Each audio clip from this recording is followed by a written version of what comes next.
시청자 여러분 안녕하십니까? 뉴스 현장 시작합니다. 장맛비가 사흘째 계속되고 있습니다. 수도권은 모든 특보가 해제됐지만 충남과 호남 지역을 중심으로 많은 비가 내리고 있습니다. 일부 지역에는 산사태주의보까지 내려졌다는데 취재기자 연결해 자세한 상황 알아보겠습니다. 자, 김준석 기자, 지금 상황 어떻습니까? 네, 밤사이 중부 지역에는 많은 비가 내렸습니다. 특히 충남 일부 지역에는 시간당 30mm가 넘는 폭우가 쏟아졌는데요. 오전 11시 기준으로 충남 청양에는 178mm, 부여 162mm의 누적 강수량을 기록했습니다. 비 피해도 잇따랐습니다. 공주의 한 주택가 옹벽이 무너지는 등 이번 비로 충남 소방에 100여 건의 피해 신고가 접수됐습니다. 호남 지역에도 대부분 호우특보가 내려진 상태입니다. 전북 익산과 군산에는 현재까지 130mm가 넘게 비가 내렸고 전남 곡성과 담양 그리고 광주 지역에도 90mm의 누적 강수량을 보이고 있습니다.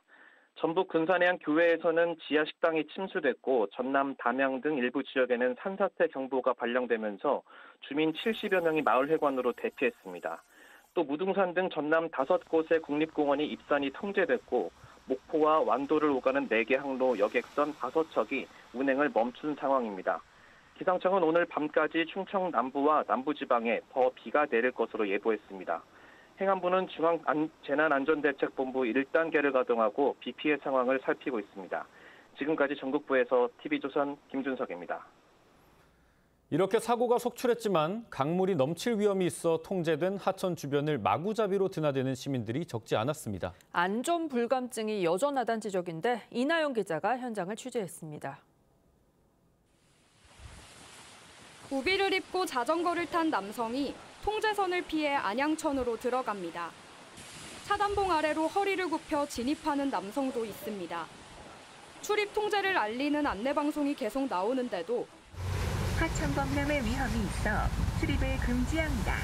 산책로에는 우산을 쓰고 산책을 하는 사람들이 적지 않습니다.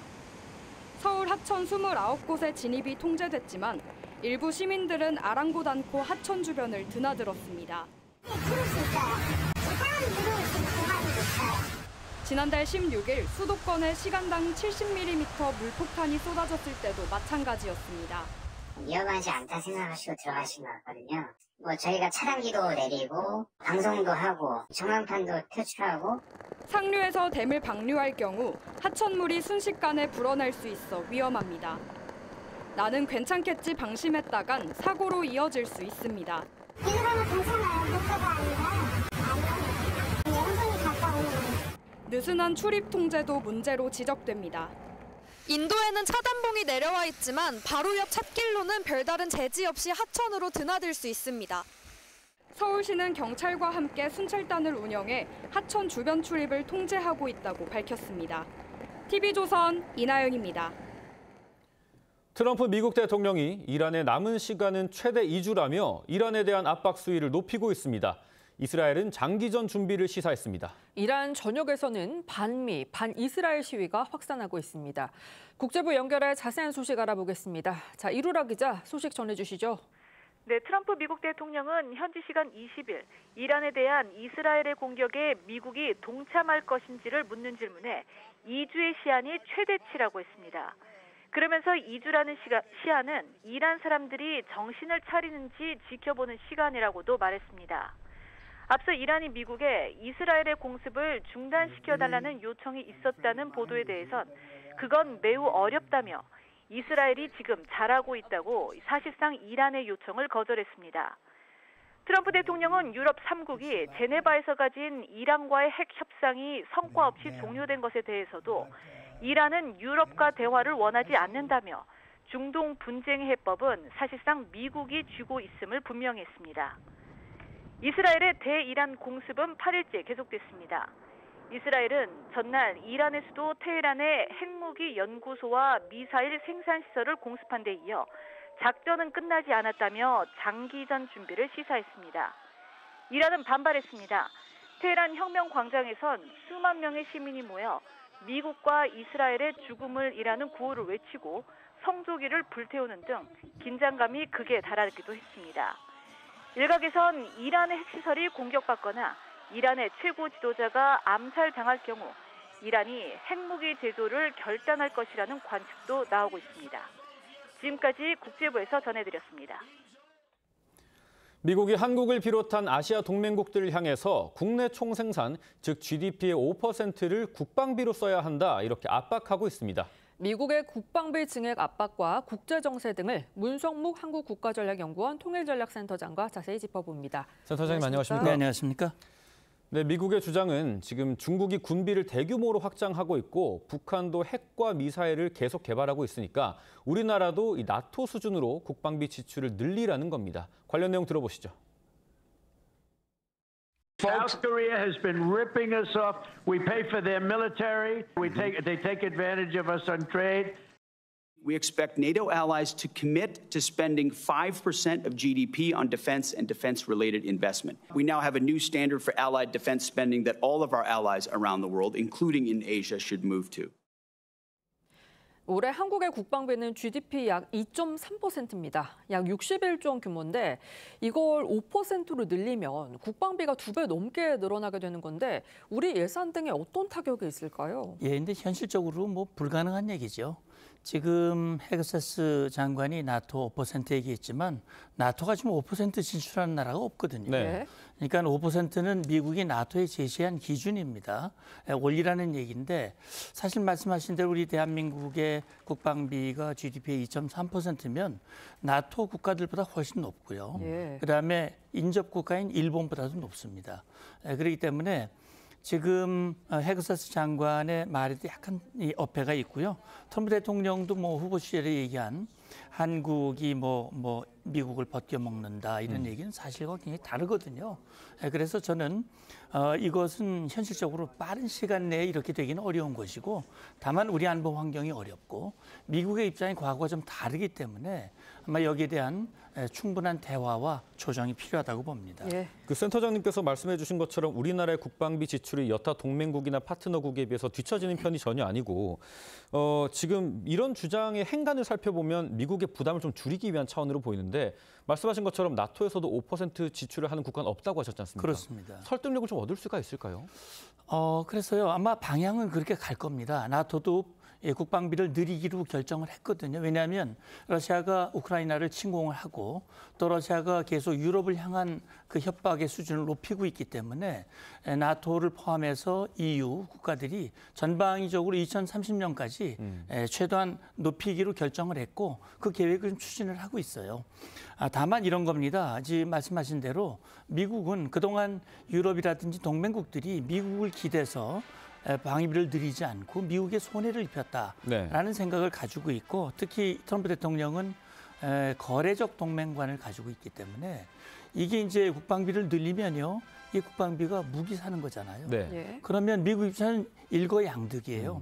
그러니까 부담은 줄이고 이익은 늘리고 그런 차원에서 지금 국방비, 방위비의 분담금을 늘리라고 압박을 하고 있는 것이 지금 현재 트럼프 2기 행정부 입장이라고 생각이 되는데 아마도 전반적인 방향은 그렇게 되지만 원하는 수준, 그 숫자까지 맞추기는 아마 쉽지 않으리라고 봅니다. 네, 다음 주에 나토 정상회의가 있잖아요. 첫 한미 정상회담이 성사될 가능성이 나오는데 이 국방비 증액 문제가 쟁점이 될 가능성도 있습니다. 미국과의 관세 협상까지 맞물려 있는 상황인데 우리 측에서는 어떤 대응 방안을 가져가야 될까요? 예, 나토 정상회의에 아마 우리 대통령도 참석하실 가능성이 현재로서는 높아 보이고 왜냐하면 G7 정상회의에서 트럼프 대통령을 만나질 못했기 때문에 나토 정상회의에서 첫 대면을 할 수 있는 기회가 될 거예요. 그런데 이제 다자 정상회의라고 하는 것이 글자 그대로 시간이 많지는 않습니다. 그렇기 때문에 아마 이 대통령이 트럼프 대통령을 만난다 하더라도 시간은 30분 이내가 될 거예요. 그럼 충분한 이야기를 나누지는 못하겠지만 그러나 저는 첫 대면에서 신뢰를 쌓고 소통의 문을 열고 그렇게 되면 전반적으로 한국과 미국과 한국이 서로에게 이익이 되는 방향으로 협상을 하자. 그게 다시 말하면 대한민국의 안보도 높이고 미국의 이익도 늘리고 그런 방향으로 지금 관세 협상이라든지 또 방위비와 관련된 문제라든지 이런 것들. 다만 지금 현재 우리 정부의 입장은 방위비와 관세를 연계시키지 않는다는 입장이에요. 분리한다는 것인데 어쨌든 전반적으로 봤을 때 한국과의 협력을 한국의 이익이 되는 것이 미국에도 이익이 된다라는 것에 공감대를 형성을 한다면 좋을 거고요. 지금 이제 관세 협상이 타결된 나라들이 있어요. 네. 영국도 타결이 됐고 멕시코라든지 몇몇 나라들 타결된 나라들을 벤치마킹을 하면 아마 우리에게도 좋은 해답이 나올 거라고 봅니다. 지금 미국의 국방비 증액 요청이 전방위적으로 이뤄지기 때문에 우리나라는 대응을 준비를 하고 있고 일본 같은 경우는 다음 달에 개최를 할 예정이었던 외교 국방장관 회의를 취소한 걸로 알려졌습니다. 그런데 저희가 이걸 액면 그대로 받아들이기보다는 이면에 뭐가 있는지를 좀 봐야 될 것 같은데 일본의 전략을 어떻게 봐야 될까요? 사실 일본은 미국과의 동맹을 가장 중시하거든요. 그리고 또 이시바 시게루 총리가 트럼프 대통령 취임 직후에 미국으로 달려가서 정상회담을 했어요. 그리고 미일 외교 국방 회담을 최대한 빨리 하자. 그래서 7월 초에 하는 걸로 정해졌는데 일단 이게 연기가 됐단 말이죠. 저는 이렇게 생각을 합니다. 아마 일본 내부에서 이게 지금 일본 방위비가 1.8%고 그걸 3.5%까지 올리려는 건 너무 무리한 거거든요. 그러니까 일본 국민들의 여론이 나쁘고 7월 20일 참의원 선거가 있어요.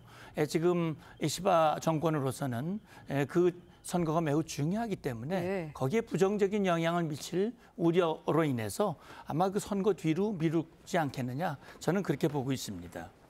네, 그러면 지금 이 점점 더 심해지고 있는 이란과 이스라엘 상황도 한번 짚어보겠습니다.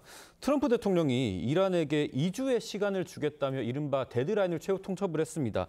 그런데 이란과 이스라엘의 휴전을 지지할지 여부 이게 2주 동안의 상황에 달려있다 이런 시사를 하는 것 같거든요. 2주 동안 이란이 어떤 입장을 보일지에 따라서 어떤 조치들이 이루어질까요? 지금 미국도 그렇고 이스라엘도 그렇고 이란의 핵 개발을 완전히 포기하도록 만들겠다는 게 목표입니다.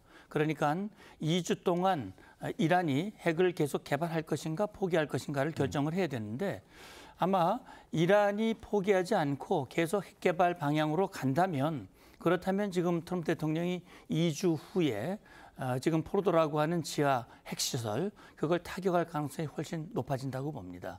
다만 그 안에 이 이란이 협상에 적극 응해서 미국이 이란에 제시한 안이 있습니다. 협상안. 다시 말하면 핵 개발의 가능성을 완전히 제로로 만드는 그 안에 동의를 하면 아마 휴전이 되면서 상황이 정리가 될 수도 있다라는 생각이 듭니다. 네, 북한 소식도 좀 짚어보겠습니다. 저희가 보여드릴 텐데 북한 조선중앙TV에서 2025 국제축구연맹 클럽 월드컵 경기를 중계를 했는데요. 이 파리 생제르맹 소속 우리 이강인 선수의 슛 장면을 저렇게 모자이크 처리를 했습니다. 왜 이렇게까지 한 걸까요? 김정은 정권이 지금 제일 두려워하는 것이 북한 주민이 한국에 대한 동경심, 한류에 대한 호감, 친밀감을 갖는 것은 김정은 정권을 뿌리부터 흔드는 일이다라는 생각을 가지고 있어요. 그러니까 북한 주민, 특히 북한 젊은이들이 한국에 대한 관심, 한국이 잘하는 거에 대한 호감 이런 걸 못 갖게 차단하는 거거든요. 그래서 소위 말하는 3대 악법을 제정을 해서 한국의 드라마라든지 한국말도 아예 못 쓰게 만들고 근본적으로 한국과의 모든 연결고리를 차단하는 것이 지금 김정은 정권이 보여주고 있는 행보라고 볼 수 있습니다. 그러면은 지금 남한과의 어떤 유대감을 형성하기 위한 어떤 모든 조치들을 금지를 하고 남한 자체를 불온한 것으로 보는 것 같은데 우리나라를 배제하는 상황 이것뿐만은 아닌 것 같아요. 그렇습니다. 그러니까 지금 이재명 정부가 출범을 하고 남북 관계를 개선하고 대화를 복원하고 긴장 완화와 신뢰 구축, 지속 가능한 평화를 만들겠다. 그래서 선제적으로 확성기도 껐고요. 그다음에 대북 전단 살포에 대해서도 강력한 조치를 취하는데 그럼에도 불구하고 김정은이 대화에 나올 가능성은 지금으로 봤을 때는 김정은이 대한민국은 이제 동족도 아니다라고 얘기를 하고 있기 때문에 당분간 이 남북 관계의 어떤 긍정적인 그런 진전을 기대하기는 현실적으로 어려운 상황이다. 이런 생각이 드는데 그럼에도 불구하고 우리는 대화의 문을 열어놓고 북한이 대화에 나올 수 있도록 하기 위한 그런 노력은 이어갈 필요가 있다고 봅니다. 그런데 이렇게 북한에서 아무리 감추려고 해도 북한 젊은이들 사이에서는 K-드라마라든지 K-팝 이런 스포츠 선수의 활약에 대해서도 잘 알고 있다고요? 그럼요. 왜 그러냐면 과거에는 뭐 북한으로 들어가는 모든 정보들을 북한 정권이 차단할 수 있었지만 네. 지금은 정보를 접할 수 있는 방법이 굉장히 많거든요. 예. 아무리 정권이 그걸 차단한다 하더라도 물밑에서 조용히 이 소식들을 듣고 특히 중국 쪽하고 또 연락이 되고 있기 때문에 한국 드라마 또 한국에 대한 이 발전상 이런 것들을 북한 주민들 특히 젊은이들 많이 알고 있다고 봅니다. 그래서 김정은이 그런 무리한 조치보다는 정말 현실을 제대로 인식을 하고 이 대응을 해줬으면 좋겠다는 바람입니다. 네, 지금까지 문성묵 한국국가전략연구원 통일전략센터장님과 함께했습니다. 센터장님 감사합니다. 감사합니다. 국민의힘 김용태 비대위원장이 대선 이후 첫 지역 순회에 나섰습니다. 조기 당권 경쟁이 과열 양상인 민주당에선 정청래 의원이 오늘 봉하마을과 부산을 찾습니다. 박찬대 의원은 모레 출마 선언을 할 전망입니다. 정치부 취재기자 연결합니다. 자, 박한솔 기자, 우선 김용태 위원장은 제주부터 찾았는데 이유가 있습니까? 네, 김용태 위원장은 오늘 오전 제주 4.3 평화공원을 참배한 뒤 4.3 사건은 현대사에서 가장 큰 상처라며 진정한 선진국이 되기 위해선 각계층이 가진 상처를 공감하고 치유하는 국민 통합 시대로 나아가야 한다고 방문 이유를 설명했습니다. 국민의힘 쇄신 방안에 대해선 과거를 책임지고 반성한다는 의미에서 탄핵 반대 당론만큼은 무효화해야 한다며 당론을 결정하는 배경에 당원과 국민의 생각을 반영할 수 있는 제도를 만드는 게 중요하다고 했습니다. 김 위원장은 제주 이후 인천과 울산, 대전 등 지역 순회를 이어갈 계획인데 당 소속 지자체장들도 잇따라 만날 예정입니다. 지금 민주당에서는 당권 주자들 행보도 본격화하는 분위기입니다. 일찌감치 당권 행보에 들어간 정청래 의원은 그제부터 이틀 동안 호남 지역을 돌았고 오늘은 영남에서 지방 투어를 이어갑니다. 우선 경남 봉하마을을 찾아 노무현 전 대통령 묘역을 참배하고 부산으로 이동해 자갈치 시장도 방문한다는 계획입니다. 일부 강성 지지층들이 상대방을 향한 비난 수위를 높여가는 가운데 모레 출마 선언이 예상되는 박찬대 전 원내대표는 SNS의 내부 공격이나 비난은 중단해달라고 당부했습니다. 이재명 대통령은 내일 여야 지도부를 관저로 초대해 오찬 회동을 할 예정인데 이 자리에서 G7 정상회의 참석 결과와 함께 김민석 총리 후보자 등 인사 논란과 추경 처리 협조와 같은 현안도 거론될 전망입니다. 정치부에서 TV조선 박한솔입니다. 네, 지금부터는 정치권 소식 짚어보겠습니다. 이재명 정부의 인수위 격인 국정기획위원회가 부처별 업무 보고를 받으면서 일방적으로 업무 보고를 중단시키는 상황이 이어지고 있습니다. 다음 주 열릴 김민석 국무총리 후보자 청문회를 앞두고 여야 충돌이 격화하고 있는데요. 전문가들 모시고 자세히 짚어봅니다. 성치훈 민주당 정책위 부의장, 윤기찬 국민의힘 법률위 부위원장 나오셨습니다. 안녕하십니까? 반갑습니다. 네, 첫 번째 쟁점입니다. 어제 국정기획위원회가 검찰의 업무 보고를 받았는데요. 보고 내용이 부실하다면서 이 보고를 중단시켰습니다. 이한주 위원장은 검찰에 대해서 이렇게 날선 목소리를 내기도 했습니다. 들어보시죠. 국민이 막강한 검찰권을 감당할 자격이 없다고 판단할 때에는 검찰은 권력을 내려놓을 수도 있습니다. 지난날의 과오를 반성하고 국민의 눈높이에 맞추어 환골 탈퇴할 때가 되었다고 생각합니다. 네, 국정기획위원회 검찰 보고에 대통령 공약에 대한 그런 검찰의 계획과 대응 방안이 빠져 있다. 이렇게 30분 만에 회의를 중단을 시켰는데 상당히 이례적인 상황 같아요. 근데 일단 이례적이라고 말하는 것 자체가 왜냐면은 이렇게 파면당해서 조기 대선에 의해서 국정기획위원회가 출범한 게 이제 두 번째잖아요. 네. 그러니까 비교할 수 있는 건 사실 문재인 정부 때 국정기획위밖에 없습니다. 다른 그 정부의 이 인수위 때랑은 좀 업무 보고의 성격이 다르다고 말씀을 드리고 싶은 것이 다른 정부 때 인수위는 아무래도 부처의 업무 보고를 받으면서 국정운영 준비를 할 수 있는 시간이 그래도 여유가 있거든요. 근데 지금 이재명 정부 같은 경우는 이미 국정운영은 출범을 했습니다. 출범을 한 상황에서 국정기획위의 업무 보고를 받다 보니 아무래도 조금 더 빠르게 좀 실용적으로 보고를 받기 위해서 지금 이거 너무 반영이 안 된 것 아니냐, 좀 더 보완해오라라고 해서 30분 만에 종료를 하고 검찰의 이 업무 보고를 다시 받겠다고 한 것이고요. 마찬가지로 그 원래 검찰들이 업무 보고할 때 보통 어떤 이야기들을 하냐면은 25년 동안 무엇을 하고 있는지 그리고 앞으로 어떻게 해 나갈 것인지 주요 이슈에 대한 보고를 하는 거잖아요. 그러면은 정부가 바뀌었으면은 정권의 성격에 맞춰서 어떻게 다르게 추진할 것인지에 대한 좀 구체적인 안을 갖고 와야 되는데 그게 부족했다라고 지적을 한 것이기 때문에 저는 이게 뭐 그렇게 이례적이라고 보여지지는 않습니다. 네, 저희가 조금 전에 들었습니다만 이한주 국정기획위원장이요 이렇게 얘기를 했습니다. 국민의 판단에 따라 검찰은 권력을 내려놓을 수도 있다.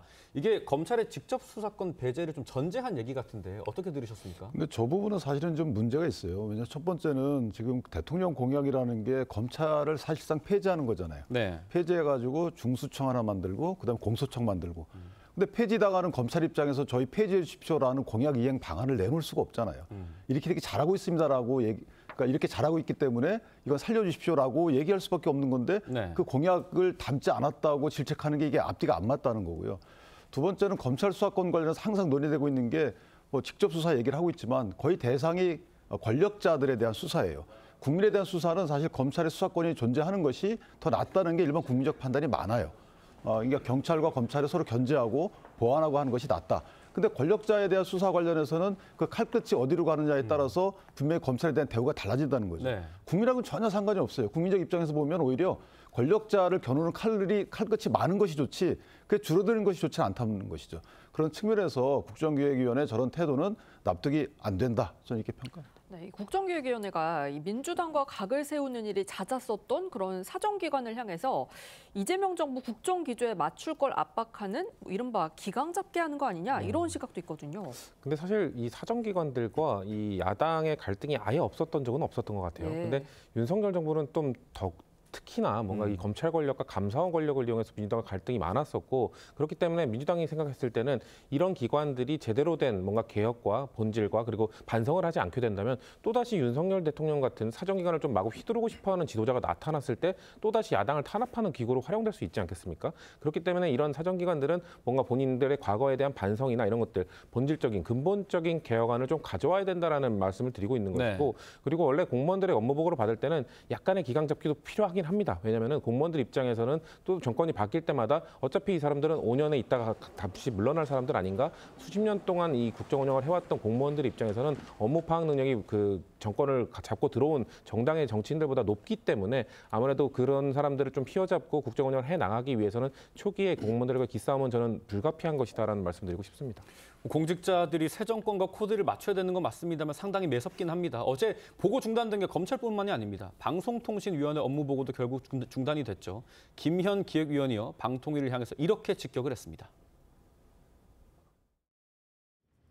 여기 앉아있는 실국장들 포함한 방송통신위원회 공무원들은 오늘 업무 보고하면서 어떤 마음이 들었는지 진짜 궁금합니다. 용산의 비서실로 전락해서 분리징수 해야 된다는 논리를 전파하는 나팔수가 됐던 거 아닙니까?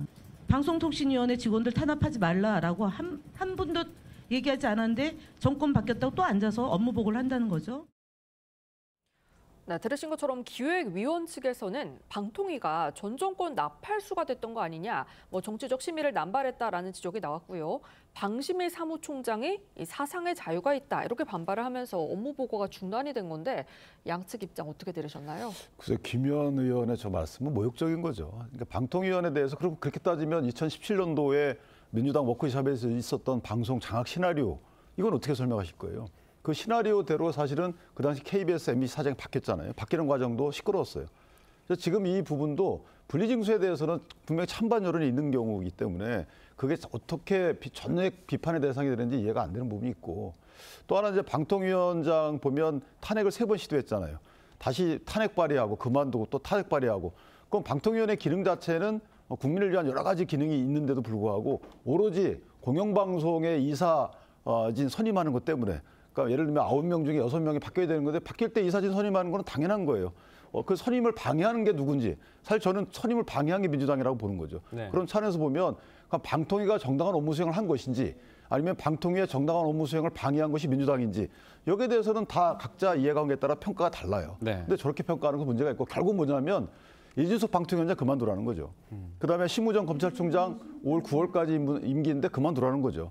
이렇게뿐이 이해가 안 돼요. 저렇게 얘기하시는 거는. 오히려 정책의 타당, 부당 이거 갖고 따지고 고쳐보라 이렇게 얘기하셔야지 저렇게 일괄적으로 당신은 여기 있을 자격이 없다. 그럼 그만두라는 소리잖아요. 어떻게 들으셨습니까? 일단 민주당의 방송 장악 시나리오라는 거에 동의하지 않고요. 민주당이 추구했던 방송 3법, 이른바 지금 업무 보고에도 갑자기 방송 3법을 그렇게 반대해왔던 방통위에서 방송 4법을 추진하는 쪽으로 지금 보고서를 180도 바꿔서 가져왔다는 것 아닙니까? 그러니까 민주당은 그런 거는 인정하는 부분이 있습니다. 정권이 바뀔 때마다 사실 이 방통위의 이 정권의 이 영향력 행사는 늘 있어 왔습니다. 그렇기 때문에 민주당은 방송 3법 개정을 통해서 뭔가 이 영향력을 행사할 수 있는 그거를 가능성을 줄이자는 것이거든요. 이사 숫자도 늘리고 방통위의 숫자도 늘리고 최대한 늘려가지고 정권이 개입할 수 있는 영향력을 줄이자. 근데 이제 보수 정당에서는 계속 이런 얘기를 하죠. 그 위원을 늘릴 때 시민사회의 목소리가 많이 들어가면 결국 진보 성향의 시민단체가 많이 들어가는 건 아니냐라는 비판을 하는 건데 그렇다면은 그런 진보 성향 시민단체가 아닌 중도적인 아니면 다양한 목소리가 들어갈 수 있도록 고치면 되는 것 아닙니까? 전 그렇게 해서 방송사법 통과를 통해서 어떤 정권이 들어서도 이 방통위에 대한 영향을 조금 줄일 수 있는 그런 쪽으로 좀 법의 개정이 필요하다고 생각하거든요. 그런 차원에서 방송사법을 추구했던 거를 그렇게 굳고 반대하다가 왜 갑자기 입장을 바뀌었느냐. 그거에 대한 충분한 설명을 해야 된다는 게 김현 의원의 입장이었다. 저희는 그렇게 말씀드리겠습니다. 네, 이번에는 김민석 총리 후보자 둘러싼 공방 짚어보겠습니다. 다음 주 열릴 김 후보자 청문회를 두고서 엄호하는 여당과 총공세에 나선 야당. 이 긴장감이 팽팽한데요. 여야의 입장부터 들어보겠습니다. 그 기간 동안에 경사도 있었고 결혼도 있었고 또 조사도 있었고 출판 기념회도 2번 있었고 다 제출할 준비를 하고 있고요. 큰 결론을 말씀드리면 다 소명이 됩니다. 어떤 일반 국민이나 어떤 직업인이 최근 한 5, 6년 사이에 경조사와 또 출판 기념회를 통해서 현금을 거의 6억 원에 가깝게 땡길 수가 있습니까? 이게 굉장히 큰 저는 자백이라고 생각하고요. 현금 6억이나 되는 돈을 집에서 쓰고 있었다는 부분. 이 부분은 바로 자진 사퇴를 할 사안이에요. 주진우 의원은 이 주말에도 쉬지 않고 계속 SNS로 비판을 하고 계시는데 국민의힘에서는 김민석 총리 후보자가 2020년 이 국회의원 당선되고 나서 5억 원 안팎의 돈을 축의금이나 출판 기념회로 벌었다는 해명이 이 통상적 액수를 넘었다는 거거든요. 사퇴해야 된다 이겁니다. 그러니까 출판 기념회 2번을 통해서 그러니까 경조사 빼고요. 경조사는 한 번 본인 결혼 때는 사양한다는 문구를 썼기 때문에 크게 많이 들어오지 않았다고 저희가 생각을 하고 그다음에 장인 관련된 그 안 좋은 일 당했을 때는 그 장인 관련된 일이기 때문에 축의금 전체를 본인이 사용할 수 없을 거 아니에요. 부의금. 그러니까 그걸 1억 원이라고 치고 나머지를 이제 5억 이상이라는 거죠. 저는 개인적으로 5억에서 한 7억까지 된다고 봐요. 증여세를 납부했기 때문에 그렇다면 5억에서 7억 정도를 출판 기념회 2번을 통해서 그걸 벌어들였다는 건데 원래 출판 기념회의 목적에 안 맞는 거지. 이렇게 하지 말라는 거거든요. 이건 사실은 정치자금의 불법 통로 아니냐 이런 비판이 많았기 때문에 출판 기념회에서 저렇게 5억 이상 7억까지 들어온다. 이 부분은 문제가 있는 거죠. 그렇다면 재산 신고에서 누락했다는 부분이고 또 하나는 그러니까 공직자윤리법에 어긋난다는 거. 물론 저게 이제 뇌물성도 있을 수 있는 거예요. 어떤 누가 얼마 냈는지를 본인뿐이 모른다는 거죠. 그렇기 때문에 저 부분에 대해서는 수사를 통해서 밝혀야 된다는 취지이고 결국 뭐냐면 저게 대해서 액수와 본인 구체적으로 밝히지 않는다면 그럼 낙마도 불가피하다라는 취지의 주장이 있는 거죠. 액수가 좀 많긴 합니다. 근데 이 문제가 처음 이런 게 발생한 게 아니라 과거에 정세균 국무총리 인사청문회 때도 이 3억 원 정도의 갭이 있다라는 지적이 있었고 그때 어떻게 해명을 하셨었냐면 그 2014년, 15년에 전세균 전 총리의 자녀 2분이 각각 결혼했거든요. 그때 한 1억 5천만 원 정도의 축의금이 들어왔었다. 그래서 총 3억 원의 소득이 생겼다라고 얘기를 했었고 그때도 문제가 안 됐어요. 왜냐면은 그 정도의 축의금이 들어오고 출판기념회 때 그 정도의 돈이 들어온 거는 통상적으로 국민의힘 의원들도 인정하는 부분이고 알고 있는 부분이거든요. 근데 이것을 그러면은 집에 뭐 장롱에 쟁여두고 안 쓴 것 아니냐, 그걸 왜 신고 안 했냐라고 비판을 하는데 2019년 재혼을 했을 때는 공직자 신분이 아니었죠. 2020년에 국회의원이 됐기 때문에요. 그다음에 그 이후에는 계속해서 2020년부터 25년까지 거의 한 6억 원에 달하는 추징금을 갚았습니다. 그렇기 때문에 아마도 그런 돈이 들어왔을 때마다 그 해 안에 추징금으로 갚는 데 썼을 것이라고 보여지고요. 그렇기 때문에 김민석 후보자가 입장을 말했듯이 그 해에 다 소비를 해버리면 다 써버리면 신고에 의무가 없기 때문에 괜찮다고 말한 게 저는 충분히 설득이 됐다고 봅니다. 저는 국민의힘이 이런 문제를 해결하고 싶으면 앞으로 정치인들의 축의금 그리고 조의금 그리고 출판기념회 모든 것들을 공식적으로 신고해야 되는 쪽으로 양성화시키는 법안을 발의하시면 된다라는 말씀드리고 싶습니다. 근데 이제 이게 있어요. 이제 다 쓰셨다고 하는데 출판기념회 일자를 보면 11월 달 내지 10월 달이에요. 그러니까 한 2달, 12월 달 기준으로 이제 신고하는 거니까 그렇다면 한두 달 만에 그 돈을 다 썼다는 건데 이것도 이제 이치적으로 안 맞다는 부분이 하나 있는 것이고 어찌됐든 또 하나는 경조사나 출판기념회는 본인은 받지만 또 상대방이 경조사에 있거나 출판 기념에 있으면 또 지출이 있거든요. 네. 그러니까 그 전체가 다 수입이 저 정도라는 것은 납득하기 어려워요. 본인도 지출하고 이게 품앗이기 때문에 본인도 지출하는데 그렇죠. 그럼에도 불구하고 온전히 벌었다고 치고 액수가 너무 많다는 거죠. 그러니까 이게 자금 통로, 유입 통로가 다른 데 있거나 만약에 출판 기념회를 통해서 그 정도 금액이 유입됐다면 그 또한 큰 문제라는 겁니다. 네. 네, 이렇게 여야의 공방이 격화하는 가운데 국민의힘에서는 김민석 후보자의 도덕성 끝까지 검증해야 한다. 민주당에서는 발목 잡기 하지 말라라고 맞서고 있는데요. 직접 들어보시죠. 온갖 비리 범죄투성이 김민석 총리 후보자는 자기들 편이라고 생각하는지 끝까지 버티겠다는 태세입니다. 이 정권에서는 도덕성이라고 하는 검증 자체가 아예 사라질 판입니다. 국가적 위기 극복을 위해 국회를 신속히 가동해야 합니다. 국무총리와 상임위원장 문제를 둘러싼 발목 잡기에 낭비할 시간이 없습니다. 국민의힘의 협력을 촉구합니다. 네, 이렇게 여야 공방이 격화하면서 김민석 후보자 청문회 증인 출석을 위해서는 어제까지 명단을 채택을 해야 됐는데 불발이 됐습니다. 결국 이 증인과 참고인이 없는 청문회가 열릴 가능성이 큰데 김민석 후보자에 대한 의혹이 많지 않습니까? 근데 이런 상황에 제대로 된 검증이 가능할까요? 그 의혹 제기가 합리적이죠. 그 의혹 제기되는 의혹에 대해서 해명하고 소명 자료를 취하려고 여러 가지 증거 조사 방법을 취하는 건데 일단 증인은 가족을 빼고 하자고 했는데도 민주당이 안 받았어요. 그러니까 뭐 그 책임은 나중에 지면 될 거고 또 하나는 자료 제출 요구를 했단 말이죠. 이건 위원회 의결로 지난 수요일 날 했어요. 그 의원회 의결로 했는데 만약에 안 오는 경위가 그 후보자가 본인이 정보 제공을 안 하겠다, 동의를 못 하겠다라고 해서 안 오게 되면 그 또한 후보자의 말씀과 달리 본인은 의혹이 밝혀지는 데 있어서 별로 협조하지 않았다. 네. 이건 나중에 국민이 판단할 겁니다. 저희가 봤을 때는 국민의힘이 의도적으로 합의를 하지 않았다라고 봅니다. 왜냐하면 처음에 그 전 부인, 현 부인 사실상 인사청문회 증인으로 참석할 필요가 없는 사람들까지 과도한 요구를 했었거든요. 전 부인이 왜 나와야 되죠? 관련된 자료만 충분하게 제출을 하면은 납득할 수 있는 해명이 됨에도 불구하고 뭔가 망신 주기 위한 증인 신청들을 계속했다라는 말씀을 드리고 싶고 그리고 가장 핵심적인 증인이라고 할 수 있는 그 강모 씨. 김민석 후보자의 오랜 후원자 출신인 그 강모 씨는 민주당에서도 증인 출석으로 인정을 해주는 걸로 알고 있었거든요. 그런데 그런 부분에 대해서 어차피 김민석 총리 후보자가 통과될 테니 뭔가 민주당이 독주를 해서 증인 신청도 받아주지 않고 합의도 안 한 상태로 통과시켰다. 저는 이런 프레임을 좀 가져가기 위해서 국민의힘이 끝까지 그 증인 협의를 하지 않았다. 저는 그렇게 봅니다. 네, 그러면 하나 좀 여쭙고 싶은데 지금 오광수 민정수석이 낙마를 했지 않습니까? 그리고 그 김민석 국무총리가 정말로 이 이재명의 복심으로 대통령의 어떤 이 의지를 충실하게 이행할 인물로 평가를 받고 있는데 만약에 이 지금 김민석 총리 후보자까지 낙마를 하게 된다면 지금 이재명 정권으로선 다소 동력을 상실할 수 있다. 이런 우려가 좀 있어 보입니다. 왜냐하면 처음에 발표한 인사 3명이 그 민정수석과 국무총리 후보자 그리고 비서실장 3명이었기 때문에 3명 중 2명이 낙마하게 되면 그렇게 좀 타격을 받겠죠. 저는 근데 지금까지 드러난 김민석 후보자의 이런 뭐 의혹이나 이런 것들을 봤을 때 어느 정도 국민이 납득할 만한 해명이 됐다고 보기 때문에요.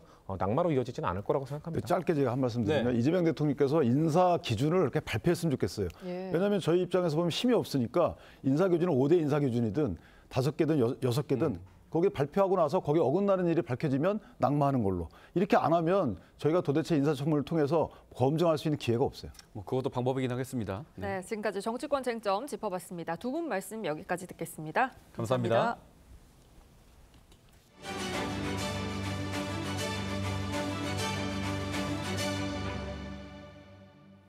아파트 지하주차장에서 자기 차량인 듯 태연하게 문을 열고 금품을 훔친 남성이 구속됐습니다. 이런 차량偷리범은 전국 곳곳에서 활개를 치고 있는데 주로 사이드미러가 펼쳐진 차를 노리고 있습니다. 황재영 기자가 취재했습니다. 마스크와 모자로 얼굴을 가린 남성이 주차된 차 앞을 서성입니다. 뒷문을 열고 구석구석을 뒤지더니 트렁크까지 열어 안을 살펴봅니다. 마치 자기 차인 양 태연합니다. 지난달 20일 새벽 서울 도봉구의 아파트 지하주차장에서 60대 남성이 문이 안 잠긴 차량에서 150만 원 상당의 금반지와 현금 등을 훔쳐 달아났습니다. 경찰은 동선을 추적해 열흘 만에 검거하고 남성을 구속했습니다.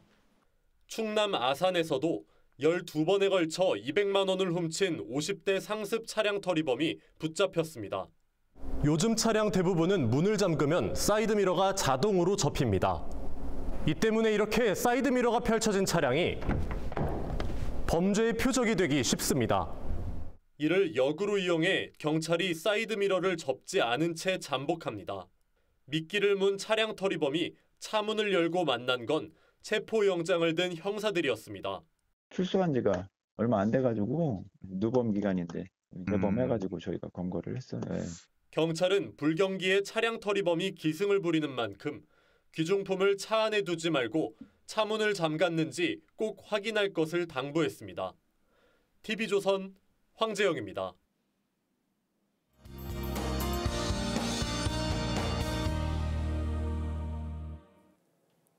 주말인 오늘 서울 등 수도권은 장마 영향권에서 벗어났습니다. 다만 정체전선이 남하하면서 충청과 남부를 중심으로 장맛비가 내리고 있는데요. 남부지방을 중심으로 시간당 10에서 30mm의 비가 내리면서 집중호우가 예상됩니다. 충청 남부는 오늘 저녁까지 최고 80mm 이상, 남부지방은 내일 새벽까지 최고 100mm 이상의 매우 강한 비가 내리겠습니다. 오늘 한낮 기온 서울 28도, 강릉 29도로 습도 높은 더위가 이어지겠고요. 남부지방은 어제보다 기온이 낮겠습니다. 다음 주 중반까지 남부지방은 장마 영향권에 들겠고요. 주 후반부터는 정체전선이 다시 북상하면서 중부지방에 장맛비가 내릴 전망입니다. 날씨였습니다. 네, 6월 21일 토요일 TV조선 뉴스 현장은 여기까지입니다. 함께해 주신 여러분 고맙습니다.